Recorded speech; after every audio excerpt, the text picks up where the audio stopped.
When most people talk about British hard rock pioneers Deep Purple, Sioux City, Iowa usually never enters the conversation. But for 2 years in the 1970s, Sioux City's Tommy Bolin was called upon to replace legendary guitarist and founding member of Deep Purple, Ritchie Blackmore. Tommy's interest in music began early, with an Elvis Presley appearance on the Caravan of the Stars TV show at the age of 5, and he and his family being able to see the king of rock and roll at a show later that year. Though Bolin is known for his guitar work, he started out as a drummer, drifting towards guitar, picking up his first acts in 1967 from the United Teachers of Morningside in Sioux City. While he did receive some formal music training from private teachers, Tommy Bolin would start hanging out with local musicians where he would learn songs and guitar licks off the records they were listening to at the time. Tommy's first band was called Miserless, and then he was in Denny and the Triumphs, who changed their name to Patch of Blue, that eventually broke up. And by 1967, Bolin had dropped out of school and had moved to Denver. Bolin's initial time in Denver was known as much for his homelessness as well as his ability to stun crowds as a street musician, and by late 1967, he would join American Standard.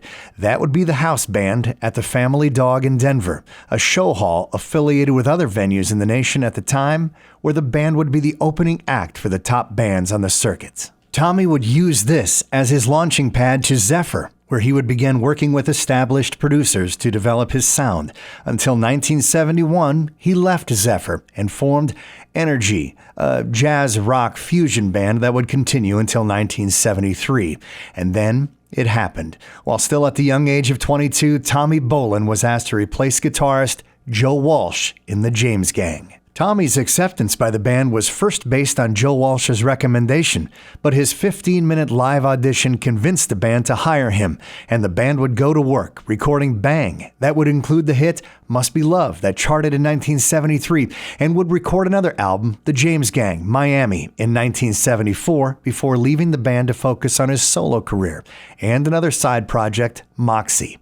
Deep Purple by this time had been a well-established band with hits like Hush, Kentucky Woman, Burn, Smoke on the Water, Lazy, and more. By 1975, lead singer Ian Gillan and bassist Roger Glover had already left, and founding member Ritchie Blackmore had grown weary of the direction the band had started going, so he left to form Rainbow. In search of a new guitarist, the band would audition new axemen, and with a push from promoter Barry Fay and new Deep Purple singer David Coverdale, Tommy would join the British hard rock legends.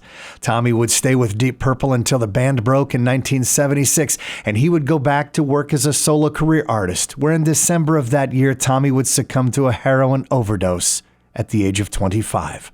Bolin's body of work is rather extensive for a musician that died so young, and his influence is still felt today, especially in his hometown of Sioux City, where every August, Bolin Fest is held that brings together new and old bands to celebrate the guitarist's life and legacy in the music industry.